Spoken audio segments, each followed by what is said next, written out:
Selamat siang teman-teman semua. Terima kasih bagi yang sudah menyempatkan untuk hadir dengan saya di Zoom hari ini.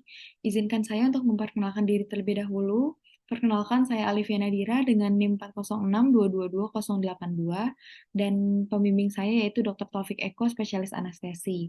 Dan di kesempatan kali ini saya akan memaparkan materi mengenai kardiomiopati, miokarditis, dan juga pericardial disease berdasarkan buku Tintinali Emergency Medicine, chapter 24.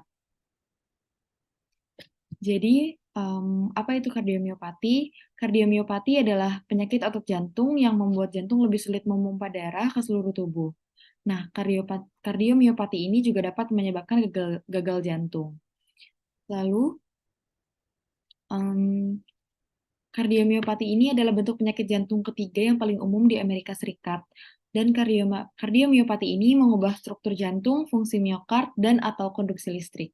Kardiomiopati primer terutama mempengaruhi miokardium dan juga kardiomiopati sekunder berhubungan dengan kelainan sistemik spesifik lainnya. Kardiomiopati selanjutnya dapat dikategorikan berdasarkan disfungsi sistolik dan atau diastolik.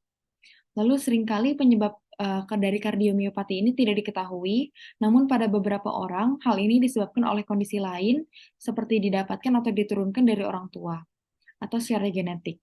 Lalu untuk kondisi kesehatan atau perilaku tertentu yang dapat menyebabkan kardiomiopati adalah meliputi tekanan darah tinggi dalam jangka waktu yang panjang, lalu kerusakan jaringan jantung akibat serangan jantung, lalu detak jantung yang cepat atau takikardi dalam jangka panjang, masalah katup jantung, lalu infeksi COVID-19, infeksi tertentu terutama yang menyebabkan peradangan pada jantung, lalu gangguan dari metabolisme seperti obesitas, penyakit tiroid atau diabetes, lalu kurangnya vitamin atau mineral penting dalam makanan seperti tiamin atau vitamin B1, komplikasi kehamilan, penumpukan dari zat besi di otot jantung atau hematokromatosis, lalu pertumbuhan benjolan kecil sel inflamasi atau granuloma di bagian manapun termasuk jantung dan paru-paru sarkoidosis. Lalu penumpukan protein abnormal pada organ atau amiloidosis. Lalu adanya gangguan jaringan ikat, bisa juga karena terlalu banyak minum alkohol selama bertahun-tahun, penggunaan kokain, amfetamin, dan steroid anabolik, penggunaan beberapa obat kemoterapi dan radiasi untuk mengobati kanker. Lalu ada juga beberapa faktor risiko lainnya yang dapat meningkatkan risiko dari kardiomiopati, antara lain adalah riwayat keluarga kardiomiopati, gagal jantung, dan serangan jantung yang mendadak. Tekanan darah tinggi dalam jangka panjang, kondisi yang mempengaruhi jantung seperti serangan jantung di masa lalu penyakit arteri koroner atau infeksi pada jantung, kardiomiopati iskemik, obesitas yang membuat jantung bekerja lebih keras, penyalahgunaan alkohol jangka panjang, penggunaan obat-obatan yang terlarang seperti kokain, amfetamin, atau steroid anabolik, pengobatan dan juga dengan obat kemoterapi tertentu dan juga radiasi untuk kanker. Banyak penyakit yang juga meningkatkan resiko kardiomiopati seperti diabetes, tiroid, dan lain-lain. Lalu untuk jenis-jenis dari kardiomiopati itu meliputi salah satunya adalah dilated kardiomiopati, di mana pada jenis kardiomiopati ini ruang pemompaan utama jantung yaitu ventrikel kiri menjadi membesar atau dilatasi dan tidak dapat memompa darah keluar dari jantung secara efektif. Jadi meskipun jenis ini dapat menyerang orang-orang dari segala usia, penyakit ini paling sering terjadi pada orang yang parubaya dan juga lebih cenderung menyerang pria. Lalu penyebab umum dari penyakit arteri koroner atau penyebab paling umumnya itu adalah penyakit arteri koroner atau serangan jantung, namun bisa juga disebabkan karena perubahan genetik. Lalu ada juga hipertrofi kardiomiopati, di mana jenis ini melibatkan penebalan otot jantung yang tidak normal, yang membuat jantung lebih sulit bekerja.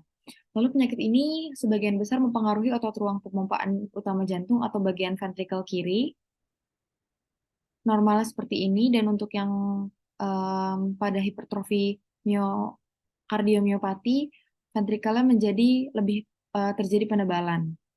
Lalu untuk hipertrofi kardiomiopati ini dapat terjadi pada semua usia, namun kondisinya cenderung lebih parah jika terjadi pada masa kanak-kanak. Kebanyakan orang dengan jenis kardiomiopati ini memiliki riwayat penyakit dalam keluarga, lalu beberapa perubahan genetik juga telah dikaitkan dengan kardiomiopati hipertrofik. Kardiomiopati hipertrofik ini juga ditandai dengan adanya hipertrofi dari ventrikel, dari ventrikel sebelah kiri yang asimetris dan atau ventrikel kanan terutama melibatkan septum intraventrikular.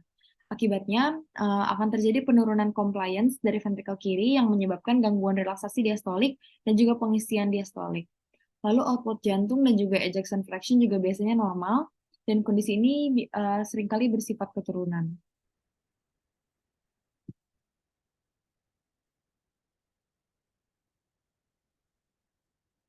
Selanjutnya adalah kardiomiopati restriktif. Pada tipe ini, otot jantung menjadi kaku dan juga kurang fleksibel, sehingga tidak dapat mengembang dan juga terisi darah di sela-sela detak jantung. Lalu, jenis kardiomiopati yang paling jarang itu adalah kardiomiopati yang restriktif ini. Dan walaupun jarang, hal ini paling sering menyerang pada orang lanjut usia. Jadi pada kardiomiopati restriktif ini relatif jarang dan bersifat idiopatik, biasanya disebabkan oleh sejumlah etiologi yang berbeda seperti sarkoidosis, skleroderma, dan amyloidosis. Lalu pada kelainan ini, pengisian ventrikel terhambat sehingga volume diastolik menjadi normal atau berkurang. Lalu sedangkan untuk fungsi sistoliknya biasanya normal.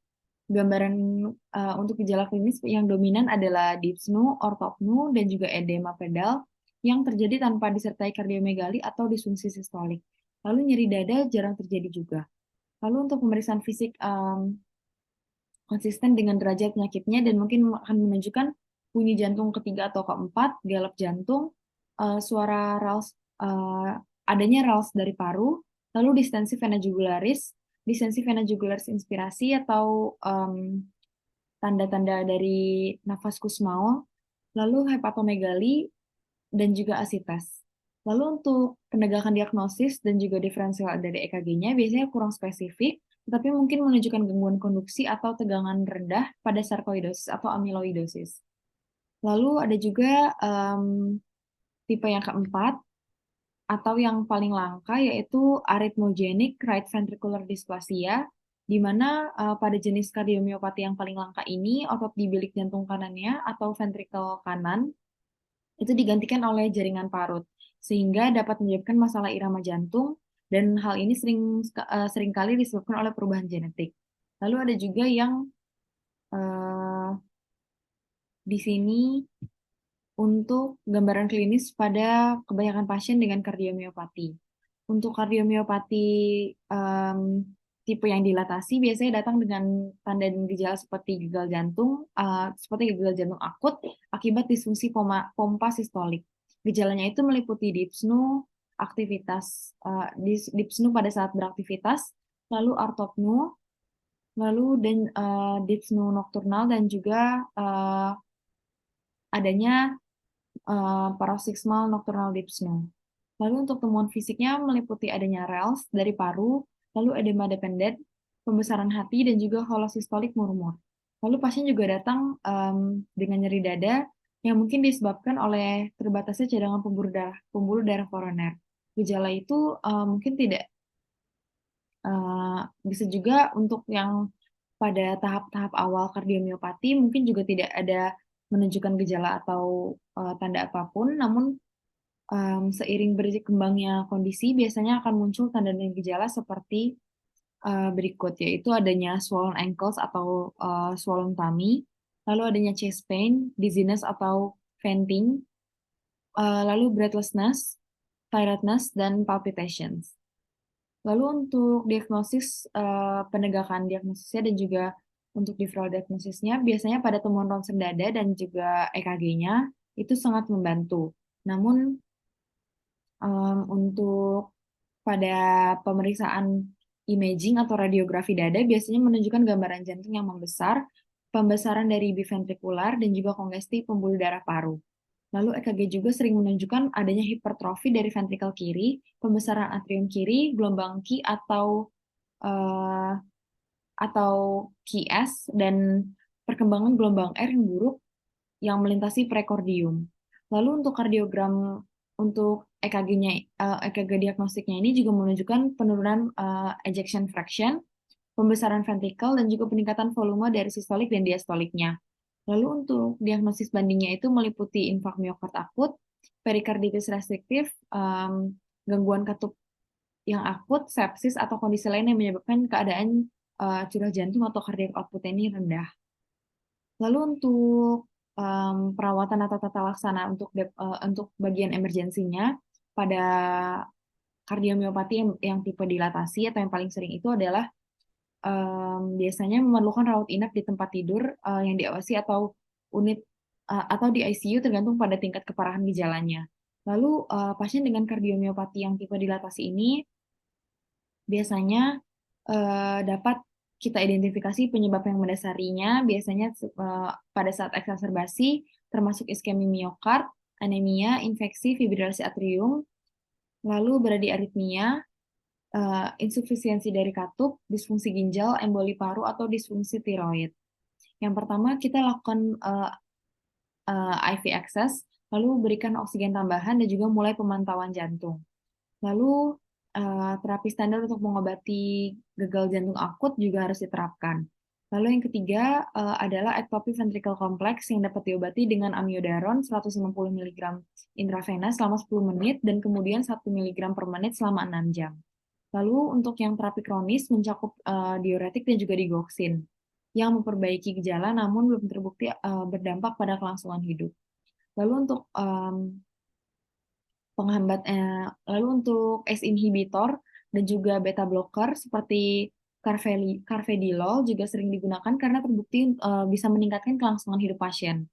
Dan untuk saat ini nyatanya semakin banyak juga pasien yang kardiomiopati dilatasi stadium lanjut yang dirawat juga dengan bantuan alat bantu ventrikel kiri atau LVAD sambil menunggu transplantasi jantung. Lalu ada juga miokarditis, di mana miokarditis ini adalah penyebab umum dari terjadinya kardiomiopati dilatasi. Nah, untuk miokarditis sendiri adalah peradangan pada miokardium dan mungkin disebabkan oleh kelainan sistemik atau agen infeksi termasuk etiologi virus atau bakteri, dan biasanya juga disertai dengan perikarditis. Miokarditis ini paling sering disebabkan oleh infeksi dari virus yang paling umum dan yang termasuk dapat menyebabkan itu adalah influenza atau COVID-19. Bisa juga karena infeksi bakteri, jamur, atau parasit lainnya.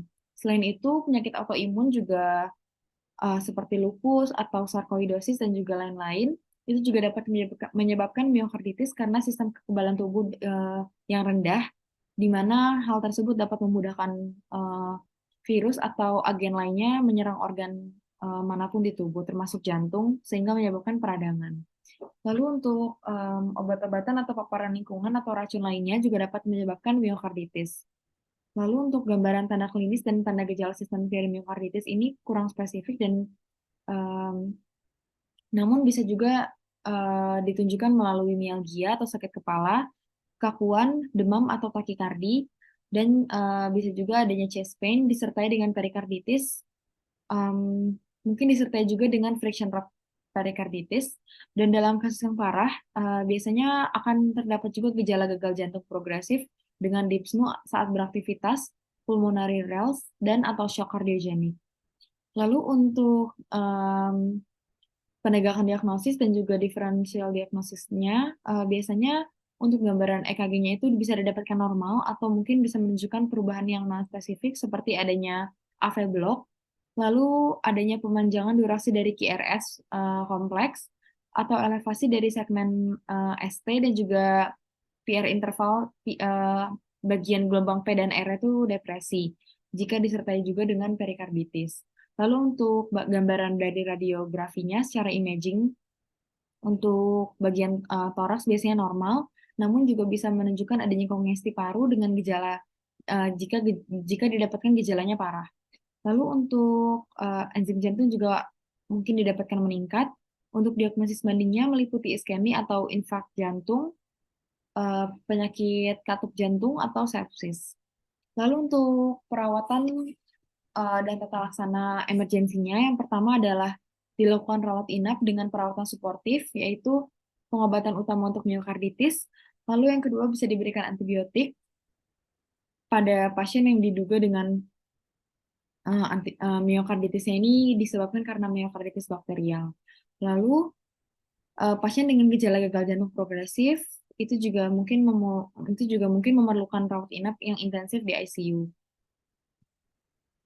Lalu ini ada contoh dari LVAD atau left ventricular assist device, di mana ini alat bantu untuk uh, memompa darah dari jantung. Jadi pada pasien dengan kardiomiopati yang berat, LVAD ini dapat digunakan untuk meningkatkan output dari ventrikel kiri, di mana perangkat ini terdiri dari pompa yang diimplan yang akan mengalirkan darah dari apex ventrikel kiri ke aorta proksimal. Lalu eh, pompa ini akan menerima dayanya dari sumber eksternal atau berupa baterai atau unit daya yang disediakan di bedside atau di luar tubuh, yang juga akan terhubung ke controller di luar tubuh. Lalu untuk pengontrol sendiri itu biasanya menggerakkan pompa melalui jalur penggerak yang menghubungkan pompa ke baterai luar dan juga controller melalui sayatan kecil di bagian dinding perut. Lalu pasien dan keluarga biasanya yang memiliki eh, pasien dengan pemasangan LVAD ini tentunya harus memiliki pelatihan ekstensif dengan perangkat ini dan harus dilibatkan dalam evaluasi pasien LVAD. Lalu sebagian besar pasien akan membawa kartu berisi informasi dari kontak koordinator LVAD-nya di dalam tas beserta baterai cadangan untuk pengontrolnya. Selanjutnya, untuk gambaran klinis dari kebanyakan LVAD sekarang ini biasanya menggunakan pompa yang menghasilkan aliran darah yang terus-menerus untuk mempertahankan tekanan arteri rata-rata yang normal atau MAP-nya yang normal. Jadi, namun karena aliran darah yang terus-menerus, banyak pasien dari LVAD ini denyut nadinya malah jadi terabat tidak normal. Lalu untuk pembacaan tekanan darah biasanya dapat diperoleh melalui USG Doppler atau Manset mekanis. Lalu untuk auskultasi biasanya menunjukkan bunyi jantung yang berhubungan dengan desiran dari pompa LVAD. Untuk EKG-nya ini juga harus memiliki kompleks KRX yang terlihat. Lalu untuk gambaran imagingnya atau secara radiografi itu harus menunjukkan komponen LVAD pada tempatnya. Lalu untuk tata laksananya, biasanya pada pasien LVAD ini banyak ahli yang menyarankan untuk tidak melakukan CPR pada pasien dengan LVAD yang hemodinamiknya itu tidak stabil karena kompresi dada dapat mencabut LVAD sehingga dapat menyebabkan pecahnya ventrikel kiri dan pendarahan yang sulit diatasi. Lalu apabila desir dari pompanya terdengar, lanjutkan ke langkah selanjutnya. Jika jika suara desir itu tidak terdengar, mintalah pasien dan juga keluarga untuk membantu mencari penyebab kegagalan mekanis dan juga mengganti baterai dan juga pengontrolnya. Lalu selanjutnya untuk komplikasi dari pemasangan left ventricular assist device atau LVAD ini biasanya ada meliputi bleeding, stroke, infection, dan juga kematian. Terkadang pasien juga dapat mengalami komplikasi seperti bleeding pada bagian perut atau pada bagian otak, lalu adanya blood clot atau bekuan darah, lalu adanya stroke, infeksi apabila hygiene kurang baik, lalu adanya right heart dysfunction dan juga hemolisis. Lalu selanjutnya adalah perikarditis, di mana perikarditis akut atau perikarditis ini melibatkan adanya peradangan pada lapisan yang menutupi jantung atau pada lapisan perikardium jantung dan mungkin bersifat idiopatik atau karena infeksi seperti virus, bakteri, atau jamur. Lalu etiologi lain termasuk keganasan, obat-obatan, radiasi, connective tissue disease, uremia, mixed edema, atau postmyocardial infarction atau sindrom Dressler. Lalu untuk gambaran klinis pada gejala perikarditis yang paling umum adalah adanya nyeri dada prekordial atau retrosternal yang tajam atau menusuk yang dapat menjalar ke punggung, leher, bahu, atau lengan. Lalu gambaran klasiknya adalah nyeri yang bertambah parah saat berbaring telentang dan berkurang pada saat duduk atau sedikit condong ke depan. Gerakan seperti adanya gerakan sedikit, menelan, atau inspirasi juga dapat memperparah rasa sakit. Lalu gejala terkaitnya itu termasuk infeksi yang baru atau sedang terjadi, seperti demam intermittent dengan tingkat yang rendah, lalu bisa terjadi dyspnea atau disfagia. Untuk pemeriksaan fisik biasanya didapatkan hasil normal, namun mungkin terdapat adanya gesekan intermiten yang terdengar baik di batas kiri bawah atau di apex sternum. Lalu untuk karakteristik dari perubahan EKG dari perikarditis, secara klasik biasanya dikaitkan dengan perubahan EKG yang berkembang melalui 4 tahap. Di mana untuk perubahan EKG-nya ini, yang tahap pertama adalah menunjukkan elevasi dari segmen ST yang menyebar, terutama pada lead 1, V5, dan juga V6, di mana didapatkan adanya um, ST elevasi dan adanya PR depresi. Lalu saat penyakitnya itu mulai sembuh atau memasuki stage 2 atau stadium 2, biasanya segmen ST-nya ini mulai menurun atau menuju normal dan amplitudo dari gelombang T-nya juga menurun.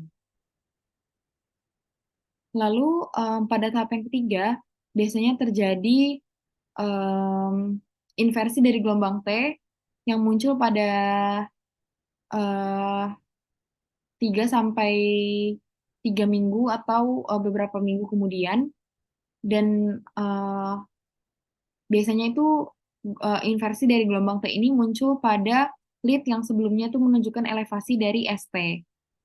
Lalu yang terakhir atau pada stadium 4 biasanya menunjukkan resolusi kelainan repolarisasi dan juga kembalinya EKG menjadi gambaran EKG yang normal. Jika EKG sekuensialnya itu tidak tersedia, akan sulit untuk membedakan perikarditis dari varian normal dengan repolarisasi dini.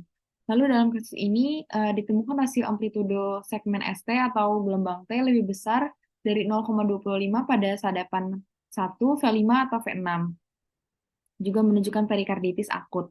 Dan untuk bagian ronsen dada biasanya menunjukkan hasil yang normal, tapi mungkin juga menunjukkan adanya siluet jantung yang membesar jika didapatkan adanya efusi perikardial yang besar. Lalu untuk ekokardiografi juga dapat digunakan untuk menilai adanya efusi perikardial yang terkait. Lalu pengujian laboratorium rutin juga dapat mengungkapkan adanya kelainan tambahan termasuk peningkatan kreatinin kinasa atau troponin pada kondisi miokarditis yang terkait. Lalu untuk uh, tata laksana yang emergensi untuk pasien dengan perikarditis, itu biasanya pasien stabil, untuk pasien stabil dengan perikarditis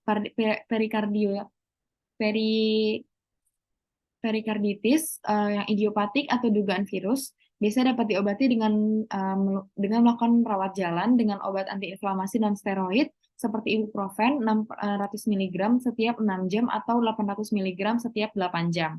Lalu yang kedua adalah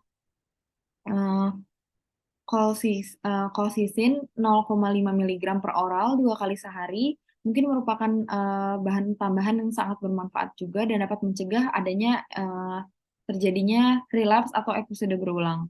Lalu pada pasien dengan perikarditis yang juga menderita miokarditis dan juga ditemukan siluet kardiak yang membesar pada ronsen dada, lalu adanya efusi perikardial yang teridentifikasi melalui adanya ekokardiogram, lalu adanya perikarditis uremik atau gangguan hemodinamik lainnya, itu harus dirawat di lingkungan yang lebih intensif atau di ruang ICU. Baik, mungkin cukup sekian dari yang dapat saya sampaikan mengenai materi kali ini. Terima kasih atas perhatiannya. Saya ucapkan terima kasih. Selamat siang.